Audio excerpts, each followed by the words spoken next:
अस्सलामु अलैकुम वरहमतुल्लाहि वबरकातुहु अल्हम्दुलिल्लाहि रब्बिल आलमीन अल्लाहुम्मा सल्लि अला मुहम्मद व अला आलि मुहम्मद। आज की इस नशिस्त में हम एक अहम मसला जो कि पाकिस्तान के क़याम, मौलाना मौदूदी रहमतुल्लाह अलैह और मुस्लिम लीग और इस्लामी निज़ाम के हवाले से मौलाना मौदूदी के ऊपर कुछ लोग हैं जो कि झूठ बांधते हुए नज़र आते हैं, जिसके अंदर एक बंदा ऐसा भी है जिसने कुछ अर्सा पहले वीडियोज़ रिकॉर्ड करवाई, जो कि डॉक्टर तैमूर रहमान साहब, जिनका अक्सर मुसलमानों के वो लोग जो कि इस्लामी निज़ाम को पसंद करते हैं, इल्हाद के ख़िलाफ़ बात करते हैं या तैमूर रहमान साहब के लाल बैंड के ख़िलाफ़ बात करते हैं, जैसे कैसर अहमद राजा साहब भी, जो इनको बहुत ज़्यादा अच्छे तरीके से डिबेट्स के अंदर जवाबात भी देते रहे हैं और ये उनकी डिबेट से फ़रारी भी हैं। तो आज हमने सोचा कि इन्होंने मौलाना मौदूदी के ऊपर एक वीडियो रिकॉर्ड करवाई तैमूर रहमान साहब ने, तो इनको मौलाना मौदूदी की तहरीरों से ही जवाब दिया जाए कि वो पाकिस्तान और मुस्लिम लीग और इस्लामी निज़ाम पाकिस्तान में क़ायम होने के हवाले से क्या, अपना कायदे-ए-आज़म के हवाले से भी क्या अपना मौक़िफ़ रखते थे, क्योंकि इस शख्स ने उन पे झूठ बांधा कि आप कायदे-ए-आज़म रहमतुल्लाह अलैह के ख़िलाफ़ बहुत हर्ज़ा सराई करते थे, मुस्लिम लीग के ख़िलाफ़ भी, पाकिस्तान बनने के ख़िलाफ़ थे, इस तरह की बातें की। लेकिन एक बात इन्होंने अपने उसके अंदर ठीक भी कही, वो ये कि ये मौलाना मौदूदी का ये ख़्याल था कि मुस्लिम लीग जो है वो पाकिस्तान के अंदर इस्लामी निज़ाम नहीं ला सकती जिस तरीके से वो जद्दोजहद कर रही है। तो ये तो मौलाना मौदूदी का मौक़िफ़ था पाकिस्तान बनने से पहले भी, पाकिस्तान बनने के बाद भी, और इसीलिए उन्होंने अपनी जमात इस्लामी तश्कील की कि वो इस निज़ाम को इस्लामी बनाने की या इस मुल्क को इस्लामी बनाने की कोशिश करें। इसीलिए उन्होंने अपनी जमात का नाम भी जमात इस्लामी रखा। तो ये हैं मकातीब सैयद अबुल आला अल मौदूदी रहमतुल्लाह अलैह, जो कि मौलाना मौदूदी से लोग सवालात किया करते थे तो वो अपने खुद क्लियर कर देते थे चीज़ों को, और वो खतूत की शक्ल में लोगों को अरसाल कर दिया करते थे।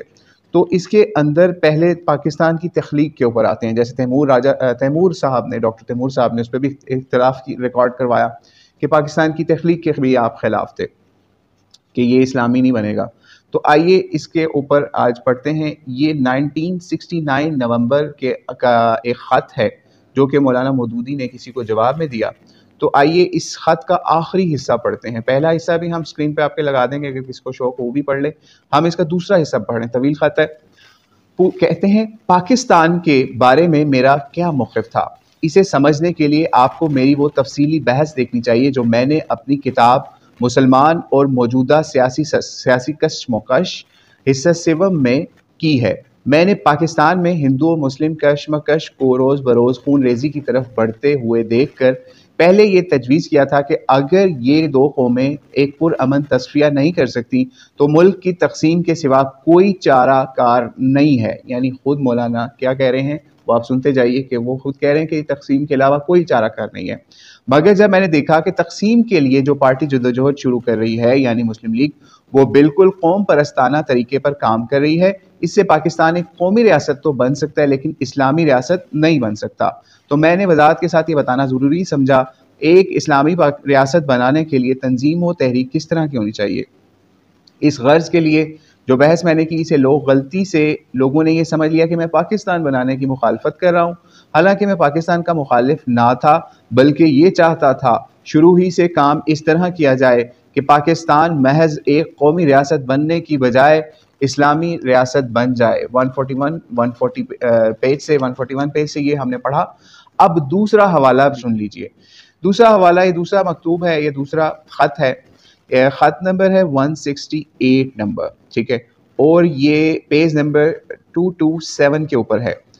1 सितंबर 1970। मोहतरम मुकर्रमी अस्सलाम वालेकुम। आपका इनायतनामा मिला। कायद-ए-आज़म मोहम्मद अली जिन्ना मरहूम व मग़फ़ूर, ठीक है, क्या लिख रहे हैं उनको, मरहूम व मग़फ़ूर यानी रहमतुल्लाह अलैह, आपका जिनका आप यौम वलादत मना रहे हैं, अल्लाह की तरफ से इन्हें ये सआदत नसीब हुई कि वो इस दौर में रुए ज़मीन पर मुसलमानों की सबसे बड़ी मुमलिकत को वजूद में लाने का बाइस बने, और इस कशमकश और जद्दोजहद में इन्हें बैक वक्त अंग्रेज़ों, हिंदुओं, सिखों की शदीद मुज़ाहमत और मुखालफत से साबका दरपेश था, जिनमें से हर एक क़याम पाकिस्तान के मुखालिफ एड़ी चोड़ी का जोर लगा रहा था। लेकिन अल्लाह ताला ने कायद-ए-आज़म को अपने मकसद में कामयाब फरमाया और मुखालिफिन की मुतहदा क़ुव्वत इनके मुकाबले में बेबस हो गई। इनकी इस अदमुन नज़ीर कामयाबी के बावजूद चंद वजूह थे और इनमें से हर एक में हमारे लिए एक सबक है। پہلی بات یہ کہ جب 3 وجوہ بتا رہے ہیں کہ کامیابی کس طرح ہوئی قائد اعظم کو. پہلی بات یہ کہ جب قرارداد پاکستان پاس ہوئی تو برصغیر ہندوستان کے مسلمانوں کے مسئلے کا آخری حل یہی طے پایا کہ ملک تقسیم ہو، تو قائد اعظم نے بعض سیکولر اور سوشلسٹ عناصر کے الرغم اس بات کا غیر مبہم اعلان کر دیا کہ پاکستان میں اسلام کا اجتماعی نظام قائم کیا جائے گا، اور مذکورہ عناصر کو متنبہ کیا کہ وہ اپنی روش سے دستکش ہو جائیں. اس کا نتیجہ یہ ہوا وہ مسلمان جو خطہ پاکستان سے دور دراز بستے تھے وہ بھی اخوت اسلامیہ کے جذبے سے سرشار ہو کر قیام پاکستان کی جدوجہد میں شریک ہوئے. دوسری کامیابی کی وجہ یہ ہے کہ انہوں نے اپنے مخالفین کی گالیوں اور الزام تراشیوں کو کبھی درخور اعتنا نہ سمجھا، ٹھیک ہے، نہ ان کا جواب دینے میں اپنا وقت ضائع کیا، بلکہ ہمیشہ اپنے مقصد کو سامنے رکھ کر اس کی طرف مستقل مزاجی سے پیش قدمی کرتے رہے. جس انسان کو بھی دنیا میں کوئی مثبت تعمیری کام کرنا ہوتا ہے اس کے لیے ضروری ہے کہ وہ اس طریقے پر عمل کرے اور زندگی کی مہلت کو مفید اور نتیجہ خیز مصرف میں صرف کرے. قائد اعظم کی سیرت میں تیسری خوبی یہ تھی کہ وہ ایک جمہوریت پسند انسان تھے. انہوں نے اپنے ہمیشہ رفقا سے مشورہ اور ان کا اعتماد حاصل کرتے ہوئے کام کیا اور پاکستان میں ایک جمہوری نظام کی تشکیل کو پیش نظر رکھا. پاکستان میں بعض لوگوں نے اس بات جرم کے بغیر شہری آزادیاں سلب کرنے والے سیفٹی ایکٹ کی قسم کے قوانین کو رائج رکھنا چاہا تو انہوں نے صاف کہہ دیا، میں جن مبغوض قوانین کے خلاف انگریز کی اسمبلی میں آواز اٹھاتا رہا ہوں، اب خود انہی حیات نو کا پروانہ کیسے دے سکتا ہوں، انہیں حیات نو کا کیسے پروانہ دے سکتا ہوں. اللہ سے دعا ہے کہ وہ ان کی خوبیوں کا مسلمانان پاکستان کو وارث بنائے اور مرحوم کو ان کی خدمات کا بہترین اجر عطا فرمائے. خاکسار ابو الاعلیٰ. ٹھیک ہے، یہ دوسرا خط بھی ہم نے آپ کو پڑھ کے سنا دیا 168 نمبر 227 پیج سے، جو کہ 1970 کے اندر شائع کیا گیا یا پھر جواب دیا گیا جس کا. تو اب آپ نے ان دونوں خطوط کو پیش نظر رکھیے اور تیمور رحمان صاحب کی ویڈیو ملاحظہ کر لیجئے تو آپ کو پتہ چل جائے گا کہ مولانا مودودی رحمۃ اللہ علیہ کبھی بھی پاکستان مخالف نہ تھے، کبھی بھی قائد اعظم مخالف نہ تھے. جو تحریریں ڈاکٹر تیمور صاحب نے یا اور لوگ بھی اکثر ایک پمفلٹ کی شکل میں لوگوں کو دکھاتے ہیں جس کے اندر وہ آؤٹ آف کانٹیکسٹ چیزیں پیش کرتے ہیں اخباروں سے یا اور جگہوں سے، اور آپ کو اوریجنل کبھی بھی نہیں دکھائیں گے وہ، ٹھیک ہے، پورے کانٹیکسٹ کے ساتھ پوری چیزیں نہیں دکھائیں گے، نہ ہی پڑھ کے سنائیں گے. تو جب آپ سر اور پاؤں کاٹ کر کسی عبارت کو پیش کریں گے تو آپ نہ تو قرآن کو بچا سکتے ہیں نہ حدیث کو بچا سکتے ہیں. تو کہاں مولانا مودودی، وہ کیا چیز ہیں ان چیزوں کے آگے؟